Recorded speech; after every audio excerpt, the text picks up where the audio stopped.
Well, few Americans truly understand our prison system.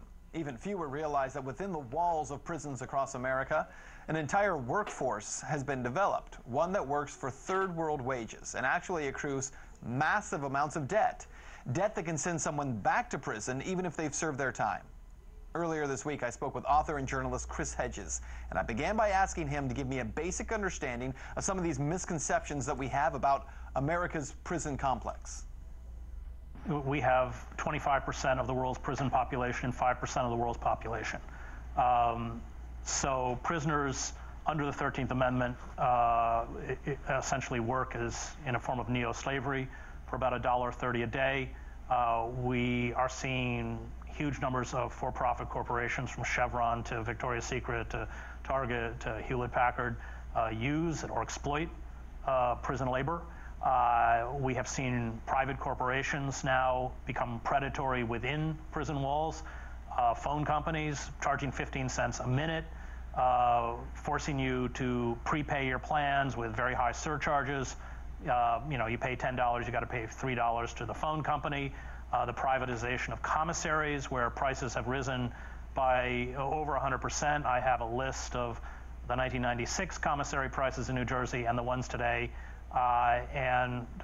Things have, in almost every case, at least doubled. I mean, for instance, if you want to buy an envelope, they sell them singularly. It costs you 15 cents. If you buy a 100-pack of legal-size envelopes, it's $7. That, of course, is more than double in price.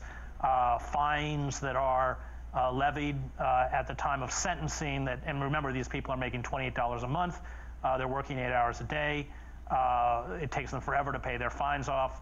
Let me jump in there for a second, because I want to get some details on some of this. You're giving me a lot of information, but let's go back for a minute to what you said about corporations, major corporations in the United States, and you give a long list here, including Starbucks, right. AT&T, Microsoft, right. Procter & Gamble, Wendy's. How are those corporations using the prison populations as a workforce? How does that happen? Well, they move behind prison walls. We have most of military uniforms, vests, canteens, all of which is made by federal prisoners. It's forced labor, and it's massive, and it's extremely profitable, which is part of the problem of mass incarceration, because we have corporations and the lobbyists for those corporations writing these draconian laws to keep people locked behind bars for decades for crimes that in other countries they might not even be arrested for. I mean, half of the prison population never committed a violent crime. Right, they're nonviolent crimes. But let me ask you this. You say that a prisoner in New Jersey, for instance, back in 1980, for 8 hours of work was paid $1.20, and today right. that same prisoner makes $1.30 for 8 right. hours of work. And you also mentioned right. that the other standards that we would have in terms of protections for workers, workplace safety requirements, none of those things are applicable here. Right, and you now have prison administrators going to large corporations that are running sweatshops overseas and saying, come back. They can't organize. You don't have to pay benefits. They earn 20 cents, 15 cents an hour. They're always on time for work, and if they're ever disruptive, we put them in isolation. Right, so it's easy to control that workforce population. Something else you might mention here, you talk about the fact that these phone companies, for instance, will come in and the kinds of things they do here in order to derive huge profits from prisoners who are being held include things like placing extremely high commissions by state agencies on right. those phone charges. They have all kinds of kickbacks on here that we in the regular public would never tolerate or put up with, and this happens to prisoners, again, as you said, who are making $28 a month, and it's happening right. in every prison in America? Right, and that's why states have allowed these corporations to go in, because the kickbacks can run as high as 40%. So you have a captive market. I mean, you have a for-profit company running the commissary. There's nowhere else to shop. I mean, they set the prices, whatever it is. And then there are all sorts of draconian fees. If you have, for instance, in New Jersey, a loved one, an immediate family member who is dying or is dead, you can get a 15-minute deathbed visit or a 15-minute viewing, but you get charged up to $900 to pay the guards. Now, if you're earning $28 a month, you can imagine how long it takes to pay that off. And it used to be that families could send up to 50 pounds of like sneakers. You know, that's the other thing. Prisons now are no longer providing the most basic items, including footwear. So you've got to buy $45 Reebok sneakers. And if you can't afford it, you've got to take out a loan. So coupled with these fines, coupled with the loans, and you got to pay to see the doctor, you got to pay for medicine, you got to pay for legal copy and everything else, you are now getting large numbers of prisoners who are actually being released heavily in debt, thousands of dollars in debt. There's no work. And if they can't pay that off, they go right back into prison. They're actually sent back to prison for not being able to pay loans they had to make in prison in order to get the basic necessities they need to live in prison. Well, and let's not forget they're working 8 hours a day, and they're not eligible for Social Security. So they can work 30 years inside the prison, 8 hours a day for a for-profit company. And never receive that. They finish in debt, and they're not, and because they never paid into Social Security, they're not eligible for Social Security. Chris. Shalom. First and foremost, I want to give all praise and glory to Yahweh, Bahashem, Yahweh Shai. Double honors to the apostles of Great Millstone, and salutation to the Akim out there pushing this truth and sincerity throughout the four corners of the earth. I'm Brother Samak from the GMS Miami camp, and what you just seen today in this video is the exploitation, the mass incarceration of you so-called blacks, Hispanics, okay, and Native Americans, man. How the so-called white man is pretty much, all right, has put you back into slavery and using the prison industrial complex to do so.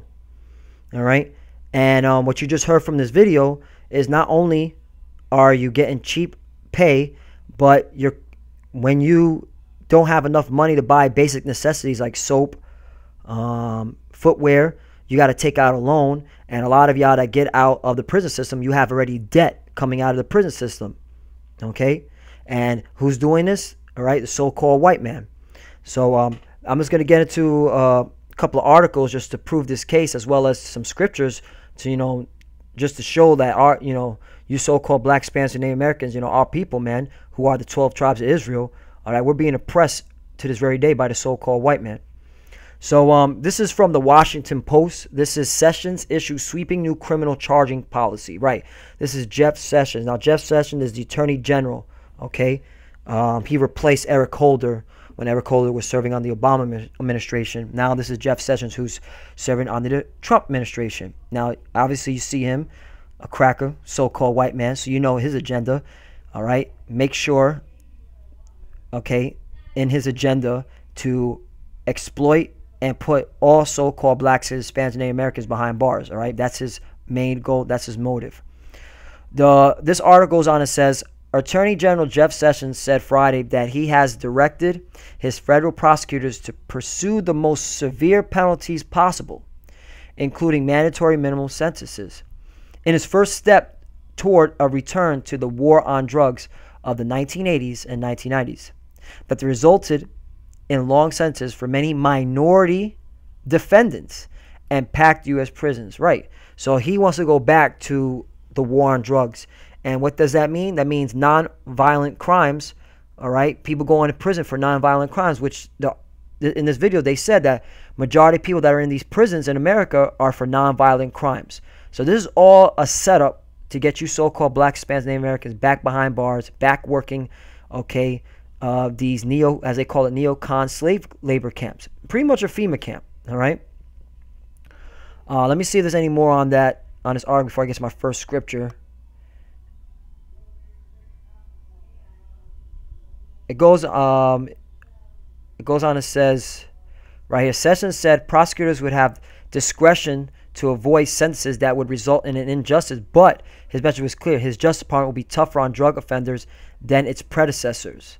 These, quote, these are not low-level drug offenders we in the federal courts are focusing on, Sessions said. These are drug dealers, and the drug dealers are going to prison, all right? And that's, he's lying, because a lot of times when in certain states, I know in New York, all right, you get caught with certain, okay, narcotics, all right, you're going to get football numbers, that we'd like to say, all right, in Brooklyn. You get football numbers, all right? But when I used to live in New York. So let me get you a scripture to prove the case, all right, that we are the Israelites, and these are part of the curses. So this is the book of Isaiah, chapter 42, verse 22. But this is a people robbed and spoiled, right? The so-called blacks, Hispanics, and Native Americans are robbed and they are spoiled, all right, by the so-called white man, all right? This is the reason why we live at the bottom. We get paid nothing, and then when you break the law of the so-called white man, okay, which you really not supposed to be doing drugs anyway, all right? But when you do those drugs, the white so-called white man's gonna make sure you go to these prison complexes and you do a lot of hard time and you do a lot of labor in that hard time. They are all of them snared in holes, and they are hid in prison houses, right? And this is how you know this is talking about our people. This cannot be talking about the so-called Jewish man living in Israel, all right? That doesn't make any sense. It says right here, prison houses, all right? Makes up the prison complex, right? You so-called blacks, Hispanics. They are for prey and none delivered, right? Nobody's delivering, all right? This is the reason why we make up the majority of the prison population, all right? Because no one has delivered us, right? Who can deliver us, all right? But Yahushua, who the world ignorantly calls Jesus. For spoil and none saith restore, right? None saith restore. Yeah, you have these guys talking about how these corporations are making money, but are the people, the race of you so-called white people, are you going out and saying release these so-called blacks and Hispanics that are behind these bars? They're experiencing injustice? No. So guess what? All right, it doesn't matter how much you can talk about it, how much we're being oppressed. At the end of the day, your race is the one continuing to oppress us. All right. So now let me get to another article. This is from Business Insider. All right. There's a stunning gap between the number of white and black inmates in America's prison. This article came out last year, June 16, 2016, but it's relevant now because you got this guy, Jeff Sessions, who is passionate about putting you so-called black, Hispanics, and Native Americans behind bars. A new study shows a large disparity between imprisonment rates for African Americans, whites, and Hispanics. The study, published by the Sentencing Project, a nonprofit that advocates criminal justice reform, looked at incarceration rates for ethnic groups in every state using data from the Bureau of Justice Statistics. Here are some of the most striking findings. In state prisons, African Americans, which is the tribe of Judah mainly, okay, are incarcerated, Salakia, at 5.1 times the rate of whites. All right. Here are the 5 states: Iowa, Minnesota, New Jersey, Vermont, and Wisconsin have a disparity of more than 10 to 1, all right? So that goes to show you that, all right, these devils, these so-called white people, man, they have, okay, a hatred towards Jacob. In fact, let me see if I can find that scripture, Salakia, not to go off topic, but perpetual hatred. I believe it's Ezekiel 35. Yeah, this is it. Ezekiel 35, and let me get down to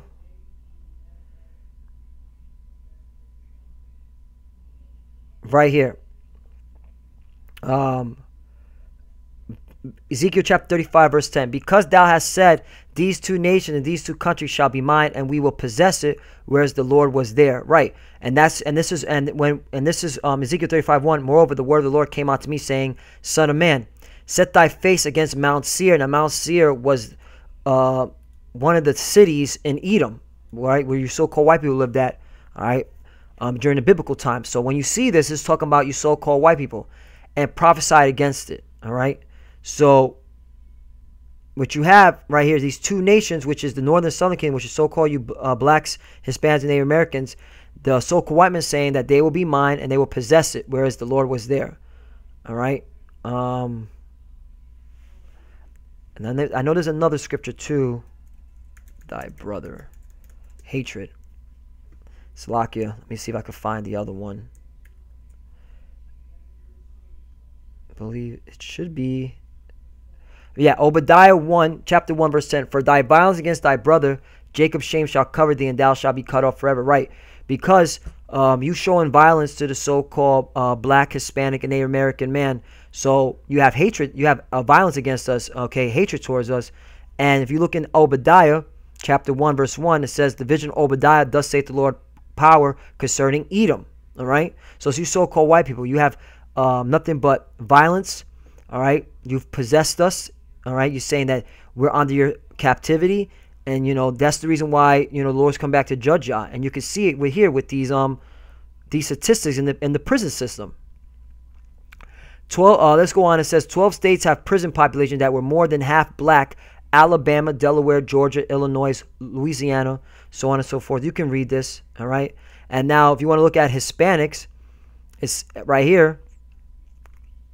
It says the incarceration ratio for Hispanic versus whites by state. Now the dark blues is where the most Hispanics are being imprisoned. And look and behold, New York, Pennsylvania. All right, and this is where a lot of Hispanics are at, Northern Kingdom, mainly from so-called Puerto Ricans, Dominicans. And you can see that in terms of when it comes to the Northern Kingdom Hispanics, we are put behind bars a lot more than you so-called white people. All right, so it goes to show you that we're still under curses. All right, and we're still in the prison houses, like it says here in Isaiah 42 verse 22. Deuteronomy 24 verse 14. Thou shalt not oppress an hired servant. This is poor and needy. Right. You shall not oppress a hired servant that is poor and needy. And that's what you so-called white people have done to our people, man. All right. No, we're being servants. We're working in these sweatshops, literally in these prison industrial complex. All right. All right. But you're oppressing us, man. Whether he be of thy brethren or thy strangers that are in the land within thy gates. Right. Aren't we in the land of the gates? Don't you say that we're brother, that there's no difference between white or black, that all lives matter, right? You like to say that bullshit, all lives matter. But yet, okay, statistic-wise, and according to these articles, that's not the case, man. You have been oppressing us, man. All right? Now let me go to this scripture, because at the end of the day, you so-called white people think that, it's you're God, you're powerful, and that you're able to bring us down, but really it is of the Lord, because at the end of the day, the Most High allowed this to happen to us. So you so-called white people, you're just a whooping stick, but you still got to pay for your actions, because at the end of the day, all right, according to the scriptures, you have to be judged, all right, according to your actions. Because if you read the Bible, you would change your ways, but you won't, because you don't. A lot of y'all, majority of y'all, don't even believe in the Bible, because you're a bunch of devils. But this is Baruch chapter 3, verse 8. Behold, we are yet this day in our captivity, right? Who's in captivity to this very day? The so-called black, Spanish, and Native Americans, who are the Israelites. Why is that? Because we're not in our homeland, which is Israel, all right? That's another cut to you fake Jews out there, all right? And how come you say you're in your homeland, Israel? It says right here, to this day, we're in our captivity. So we already know that who are the real Hebrews, man, and it's definitely not you fake Jews that are out there in the land of Israel. Where thou hast scattered us, right? The Israelites will be scattered. They'll be scattered, all right? So, period. That point on right there is that the Israelites will be scattered. So, you so-called Jews, you shouldn't even be in that land. You're supposed to be scattered. For a reproach and a curse, right? A curse. That's part of our curses. To be scattered throughout the land, all right? And in captivity. And to be subject to payments, all right? And we are subject to payments through your tax system, all right? All these debts and loans. Look, the prison industrial complex, subject to payments, all right? Salakia. According to all the iniquities of our fathers, right? Because we broke the law, statutes, and commandments. Our fathers broke the law, statutes, and commandments. So now we're paying for it, all right? As we are breaking the law, statutes, and commandments. That's why it's imperative that those that are watching this video and take heed to these words, you come back to the law, statutes, and commandments, all right? Which departed from the Lord our power, right? And we did, because you don't even know the Lord's name. You don't even want to call yourself an Israelite. You want to call yourself black, Hispanic, Puerto Rican, Jamaican, Haitian, every slave name under the sun, but you don't want to call yourself an Israelite, all right? And let me get to one more. This is CNN Money. This last article, private prison stocks up 100% since Trump's win. Period, man. So Trump is the devil, and the people that are around him, they're going to profit so much off you so-called blacks, Hispanics, man, and Native Americans. All right, they know that they're gonna the private prison complexes, businesses are gonna make a lot of money. All right, so but at the end of the day, the Lord is gonna judge these devils because He sees everything and there's a balance, and because, you know, like the scripture says in Zechariah chapter 1 verse 15, you forward the affliction. All right. Instead of just giving us our judgment after a while, hey, it's time to tell these Israelites, all right, hey, you got to go back to your homeland. We're not the people of the Bible. You're considering identity theft. You put all these labels on us, and you're still afflicting us and oppressing us to this very day. This is Malachi chapter 3 verse 5. And I will come near to you to judgment, and I will be swift witness against the sorcerers. Right? Who are the sorcerers? You so-called white people, mainly the Illuminati. All right, you secret societies, and against the adulterers, and against false swearers, and against those that oppress the hireling in his wages. All right, that's the key point. The widow and the fatherless, and that turn aside the stranger from his right, and fear not me, saith the Lord of hosts. Right. You know, you heathens, you don't fear the Lord. And you 2/3, you so-called black Hispanics and Native Americans that don't want to take heed to this, you don't even fear the Lord either. All right, you want to do what you want to do. Verse 6, for I am the Lord, and I change not. Therefore, ye sons of Jacob are not consumed. Right, and that's really the key point to this last scripture, because, all right, the Lord doesn't change. So when you're reading the New Testament, Apocrypha, all right, you have to take into consideration the Old Testament, man. All right, He doesn't change. Therefore, ye sons of Jacob are not consumed, meaning the Israelites are still here. We're still walking the earth. All right, and we're being oppressed to this very day. So, Lord willing, this was edifying. I just wanted to bring out that even to this very day, you got this guy, madman Jeff Sessions, that's, all right, putting all these harsh laws into play. The prison stocks went up, all right, and you so-called black Hispanics and Native Americans, you are the main target, all right, and you're going to be put into these prison camps, man, and be put for hard labor and get paid nothing or to peanuts, man. It's pretty much slavery.